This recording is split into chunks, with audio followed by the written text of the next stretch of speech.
La noche estaba húmeda y fría cuando la camioneta policial avanzaba lentamente por una carretera olvidada. Dentro, esposado y en silencio, iba Mateo, un joven de 19 años, condenado a 6 meses de prisión por robo menor. Para cualquiera 6 meses no sonaban tan graves, pero no para esa prisión. Aquel lugar tenía fama de romper a los hombres desde el primer día. No era una cárcel común, era un infierno donde sobrevivir ya era una victoria. Desde que cruzó las enormes puertas de hierro, Mateo sintió como las miradas lo atravesaban como cuchillas. Los guardias lo revisaron con brutalidad, le quitaron todo menos el miedo, y comenzaron a llevarlo por pasillos largos y oscuros. A cada paso, los presos se acercaban a las rejas, sonriendo sin humor, midiendo su debilidad. Mateo tragó saliva. En ese momento entendió que ahí dentro, la ley no la imponían los guardias. Su celda era pequeña, húmeda, y ya estaba ocupada por otro joven de su misma edad. El muchacho estaba sentado contra la pared, con la mirada perdida y el cuerpo tenso, como si esperara el peor golpe en cualquier momento. Mateo intentó hablarle, presentarse, pero el chico no respondió. Ni siquiera lo miró. Había un miedo profundo en sus ojos, un miedo que no se aprende, se sobrevive. Esa primera noche pasó lenta, pesada, casi sin respirar. Al día siguiente, Mateo descubrió la verdad. Vio cómo 3 presos violentos se llevaban al chico de su celda a la fuerza. No necesitó escuchar gritos para entenderlo todo. En esa prisión, los débiles no tenían voz. Ese día, el miedo de Mateo se multiplicó, porque sabía que él era igual de vulnerable. Pero entonces ocurrió algo extraño. Mientras esos 3 avanzaban, un hombre enorme cruzó el pasillo. Alto, ancho de hombros, caminaba con calma absoluta. Los 3 se detuvieron de inmediato y se apartaron, bajando la mirada. Aquel hombre se sentó tranquilamente junto a otros presos y comenzó a jugar ajedrez. Su nombre se susurraba como una advertencia: el Toro. Mateo comprendió algo vital. Si quería salir vivo de ahí, necesitaba protección. Y solo había un nombre que importaba. Se acercó a la mesa de ajedrez y, con voz firme, le dijo a El Toro que estaba jugando mal. El silencio cayó como una bomba. El Toro lo miró con furia, y le dio una oportunidad. Una sola partida. Mateo hizo una jugada perfecta. Jackmate. Por primera vez, El Toro sonrió. Esa noche, Mateo regresó a su celda y encontró a su compañero afilando un objeto improvisado. El miedo ya no era suficiente, la desesperación había tomado el control. Al día siguiente, cuando los mismos 3 hombres regresaron, Mateo provocó una pelea. Sabía exactamente lo que hacía. Los guardias llegaron, ambos fueron castigados, pero el chico se salvó. Desde lejos, el Toro lo había visto todo. Días después, el Toro se acercó a Mateo y le habló claro. En esa prisión no sobrevivían los buenos, solo los inteligentes. Prometió protegerlo, pero a cambio de algo. Un plan de escape. Un plan peligroso. Mortal. Y una promesa que Mateo debería cumplir cuando saliera libre. Mateo aceptó.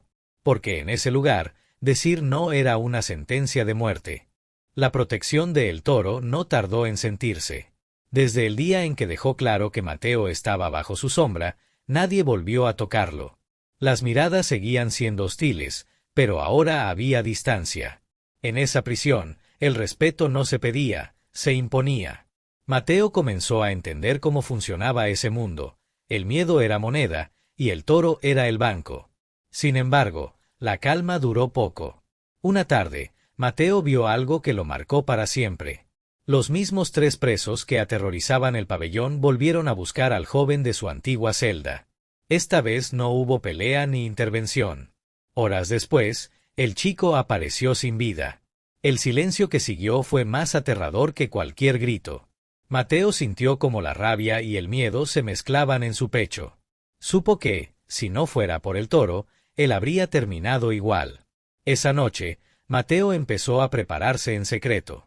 Afilar un cepillo de dientes no era valentía, era supervivencia. Pero el destino tenía otros planes. En los baños, los 3 presos intentaron acorralarlo. Mateo retrocedía, sin salida, cuando una sombra cubrió la entrada. El toro apareció, acompañado por sus hombres. No dijo una sola palabra. Solo miró. Los tres entendieron el mensaje y se fueron. Desde ese día, nadie volvió a desafiarlo. Más tarde, en privado, el toro fue directo. Le dijo a Mateo que esa cárcel no tenía futuro para ninguno de los dos. Le habló de un escape, de contactos afuera, de dinero escondido y de una deuda pendiente. Mateo escuchaba en silencio. El plan era arriesgado, casi suicida, pero también era la única salida. El toro le dejó claro algo más. Mientras estuviera ahí dentro, Mateo estaría a salvo. Pero afuera, la deuda se cobraría. Los días pasaron lentos hasta que finalmente llegó la libertad de Mateo. 6 meses después, cruzó la puerta de la prisión con el corazón acelerado y un nombre grabado en la mente. Siguiendo las instrucciones, fue a ver a Víctor, un hombre poderoso del bajo mundo. Le entregó una carta escrita a mano. Víctor la leyó con calma, levantó la vista y, sin decir mucho, le dio un maletín y las llaves de una casa frente al mar. También le asignó a un acompañante, Diego, un hombre frío que claramente no confiaba en él. La casa era lujosa, demasiado para alguien como Mateo. Al abrir el maletín encontró varios pasaportes, un teléfono y un arma. Antes de poder reaccionar, tocaron la puerta. Era Camila, una mujer segura, directa, con mirada cansada. Le entregó dinero y otro teléfono. Le dijo que pronto recibiría instrucciones y se fue, dejándolo lleno de preguntas. Al día siguiente, Mateo comenzó su transformación. Aprendió a usar armas, a moverse sin llamar la atención, a obedecer órdenes sin hacer preguntas. Siguiendo el plan de El Toro, alquiló un helicóptero turístico. El piloto nunca revisó el equipaje. Cuando estuvieron en el aire, Mateo apuntó el arma y dio nuevas instrucciones. El destino no era un paseo, era la prisión. Dentro, El Toro ya estaba listo. Provocó un caos calculado, tomó a un guardia como rehén y forzó la apertura. En el momento exacto, el helicóptero apareció. Disparos, gritos, humo. El Toro y sus hombres escaparon por el aire mientras el infierno quedaba atrás. Habían ganado. Horas después, ya libres, Víctor les presentó el siguiente nivel, un robo a una mina de oro. El golpe que los haría intocables. Mateo aceptó, aunque algo en su interior le decía que ese camino no tenía regreso. Entre entrenamientos y planes, Mateo se acercó más a Camila. Ella le confesó que era inmigrante, que necesitaba dinero para desaparecer y empezar de nuevo. Mateo comenzó a enamorarse, sin darse cuenta del peligro. Pero no todos estaban contentos. Diego odiaba a Mateo, y los celos crecían. Una noche, lo empujó a una piscina, sabiendo que no sabía nadar. Camila lo salvó. Las risas alrededor humillaron a Mateo, pero también despertaron algo nuevo en él, ya no quería ser el débil.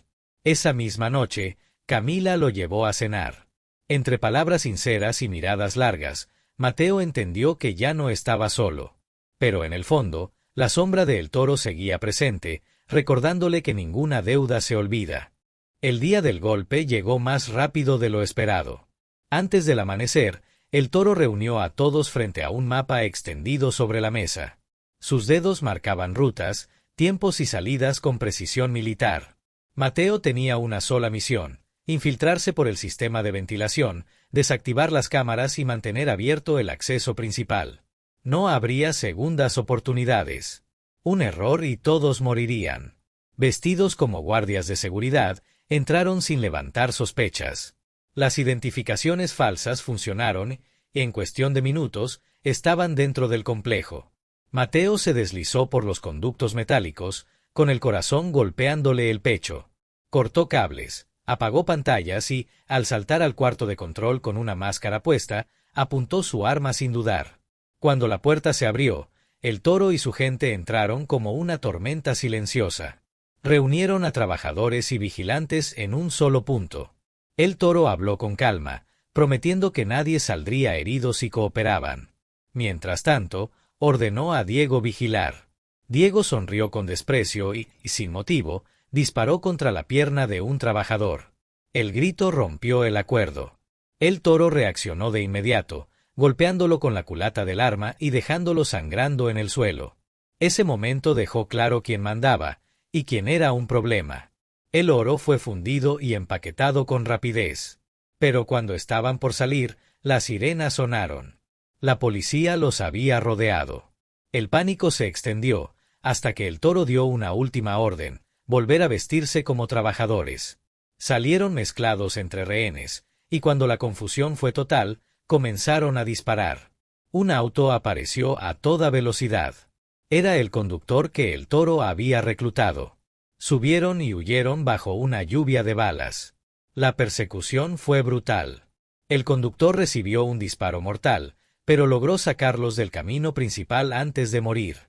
Cambiaron de vehículo, escondieron el oro y llegaron a un punto seguro donde Víctor los esperaba. El trato era claro: él vendería el oro y repartiría el dinero. Pero algo en su mirada había cambiado. Esa misma noche, Víctor acusó a El Toro por la violencia de Diego. No gritó, no amenazó. Simplemente se fue con el oro. Desde ese momento, El Toro supo que habían sido traicionados. Al mismo tiempo, Camila estaba empacando para huir cuando un hombre irrumpió en su casa. Logró escapar por poco y llamó a Mateo.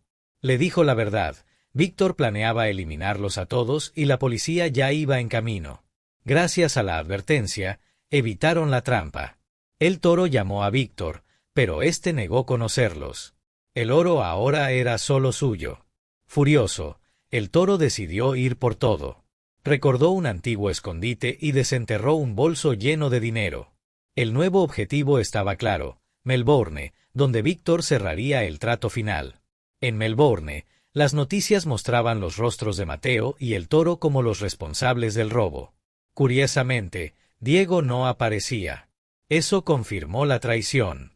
El Toro compró información, localizó el punto del intercambio y comenzó a mover las piezas. Camila, sin saberlo, escuchó una conversación clave. Oyó a El Toro decir que Mateo debía alejarse de ella. Dolida, se fue. Mateo la alcanzó y le juró que nunca la traicionaría. Mientras tanto, un sicario apareció en el hotel y apuntó a El Toro.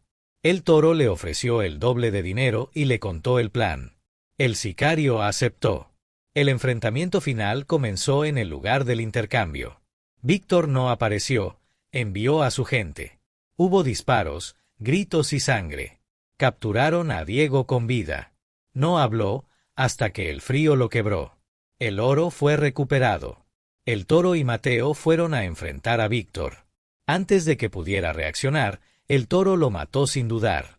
El problema había terminado, o eso creían.